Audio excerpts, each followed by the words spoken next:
2024-25 시즌 UEFA 챔피언스리그 조별리그 바이에른 뮌헨과 디나모 자그레브의 경기는 지난주 가장 기대되는 경기 중 하나였다. 킥오프 전 전문가들은 바이에른 뮌헨의 쉬운 승리를 예상했지만 독일팀이 크로아티아의 차기 대표팀을 상대로 만들어낸 압도적인 9-2 점수는 누구도 상상하지 못했습니다. 이는 득점 면에서도 압도적인 승리일 뿐만 아니라 뱅상 콤파니 감독이 부임 이후 바이에른을 위해 쌓아온 뛰어난 공격력을 입증하는 것이기도 하다. 이번 경기는 바이에른 뮌헨뿐만 아니라 잉글랜드의 스타 공격수 해리 케인에게도 의미가 크다. 케인은 팬들의 많은 기대를 받으며 2024년 여름 바이에른에 합류했고 이번 경기를 통해 왜 자신이 세계 최고의 공격수 중 하나로 꼽히는지 입증했다. 경기에서 4골을 터뜨린 케인은 팬들을 기쁘게 했을 뿐만 아니라 바이에른 선수단 내에서의 자신의 위치를 확고히 하여 바이에른 유럽 실버컵을 정복하는 여정에서 팀의 중요한 부분이 될 수 있음을 증명했습니다. 개막 휘슬이 울리자마자 바이에른 뮌헨은 단숨에 우세를 드러냈다.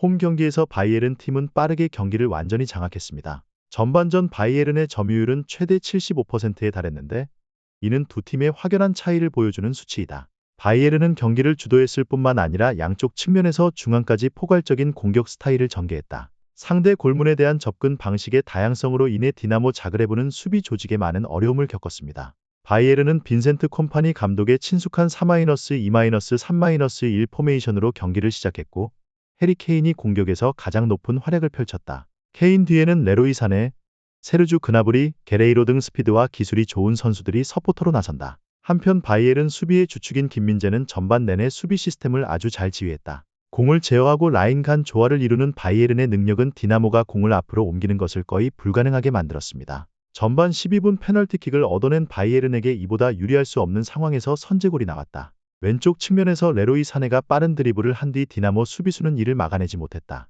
페널티 에어리어에서 그에게 파울을 범했습니다. 페널티킥 상황에서 해리 케인이 침착하게 골문 안쪽 구석으로 공을 쏘아 올렸고 디나모의 골키퍼는 완전히 무력해졌다. 이는 케인이 이번 경기에서 넣은 4골 중 첫 번째 골이었다. 그러나 바이에른의 지배력은 여기서 끝나지 않는다. 그들은 계속해서 디나모 자그레브의 수비에 엄청난 압박을 가했습니다. 사네, 그나브리, 게레이로 3인조의 기동성을 바탕으로 바이에른은 빠른 드리블과 날카로운 패스로 상대 수비를 끊임없이 무너뜨렸다. 후반 28분에는 게레이로가 레로이 사네와의 순조로운 콤비로 득점을 2-0으로 끌어올렸다. 이 골은 바이에른이 왼쪽 윙에서 오른쪽 윙으로 공을 이동시킨 뒤 게레이로가 골문 먼 구석으로 결정적인 슛을 날리는 아름다운 공격 시퀀스의 결과였다. 디나모 자그레브는 바이에른의 계속되는 공격을 막을 방법이 없어 보인다. 그들은 수비 깊숙이 후퇴해야 하는 위치에 놓이게 되었고 이로 인해 바이에른 선수들이 활용할 수 있는 공간이 많이 열렸습니다. 전반 38분 올리세는 디나모의 수비에서 실수한 순간을 살려 점수를 3-0으로 끌어올렸다.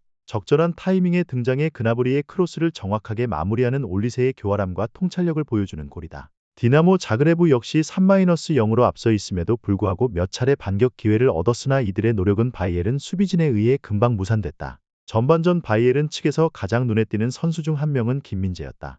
이 한국 미드필더는 전반전 패스의 98%를 완료했으며 백라인에서 공격을 펼칠 때 정확성과 침착함을 보여주었습니다. 뿐만 아니라 김민재는 디나모의 공격을 효과적인 컷과 공중볼로 끊임없이 막아내며 뛰어난 수비력을 보여줬다. 김민재는 수비를 유지하는 중요한 역할은 물론 수비진의 플레이를 구축하는 핵심 요소이기도 하다. 김민재의 침착함과 경기 읽기 능력은 전반전 바이에른이 경기를 완전히 장악하는 데 도움이 됐다. 김민재의 수비진 존재는 팀원들에게 마음의 평화를 가져다 줄 뿐만 아니라 바이에른이 공격진을 더욱 자신감 있게 끌어올리는 데 도움이 된다. 하프타임이 끝난 후 디나모 자그레브는 전술적 변화를 주었습니다. 그들은 목표를 찾기 위해 포메이션을 더 높이 올리고 더 강력하게 공격하기 시작했습니다. 이 변화는 디나모가 후반 초반 불과 몇 분 만에 갑자기 2골을 터뜨리며 3-2로 점수를 줄이면서 유효했다. 그들의 마무리 터치는 모두 바이에른의 약한 수비 상황에서 나왔습니다. 디나모의 강력한 공격에 앞서 바이에른 수비가 다소 혼란스러웠던 때였다. 디나모의 첫 골은 오른쪽 윙의 날카로운 조합에서 나왔다.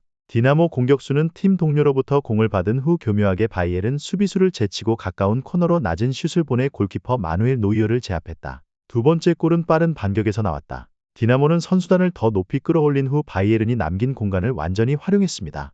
디나모 공격수는 중원에서 긴 패스를 받은 뒤 탈출의 노이어와 마주한 상황에서 정확하게 마무리했다. 그러나 2골을 내준 바이에른 뮌헨은 재빨리 재편성에 강력하게 대응했다. 빈센트 콤파니 감독의 지휘 하에 바이에른은 빠르게 경기를 회복했고 단호한 공격 스타일을 전개했다. 그들의 공격은 빠른 속도로 이루어졌기 때문에 디나모의 수비는 제때 대응할 수 없었습니다. 전반 62분에는 해리 케인이 사내의 크로스 패스를 받아 근거리 마무리로 헤트트릭을 완성했다. 케인의 뛰어난 포지셔닝과 마무리 능력을 보여주는 골이다. 여기서 멈추지 않고 바이에른은 후반전에도 계속해서 4골을 더 넣었다.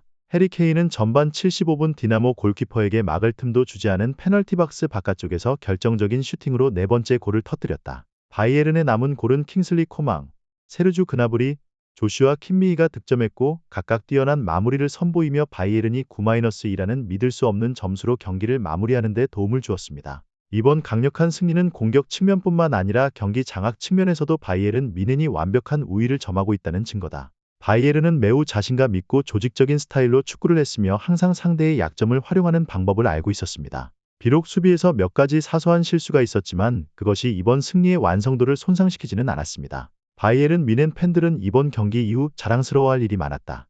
해리 케인의 뛰어난 활약에 만족했을 뿐만 아니라 김민재, 레로이 사네, 세르주 그나브리 등 재능 있는 선수들이 계속해서 전성기를 누리는 모습에 기뻐했다. 빈센트 콤파니 감독 역시 강력하고 유연한 공격팀을 구성하는 능력으로 전문가들로부터 많은 칭찬을 받았다. 콤파니 하에서 바이에른의 플레이 스타일은 아름다울 뿐만 아니라 매우 효과적이어서 많은 팬들이 유럽 무대에서 팀의 성공적인 미래를 믿게 만듭니다. 하지만 여전히 팀 수비에 대한 팬들의 우려가 남아있다. 짧은 시간에 2골을 내준 것은 바이에른이 수비를 강화해야 한다는 것을 보여주며 특히 챔피언스 리그의 다음 라운드에서 더 강한 상대를 상대할 때 더욱 그렇습니다. 콤파니 감독은 바이에른이 공격과 수비 모두에서 확실성을 유지할 수 있도록 수비에 더 많은 노력을 기울여야 할 것이다. 요컨대 디나모 자그레브를 상대로 한 9-2 승리는 바이에른 뮌헨에게 훌륭한 결과일 뿐만 아니라 이번 시즌 그들의 우월성을 분명히 보여주는 신호이기도 했습니다.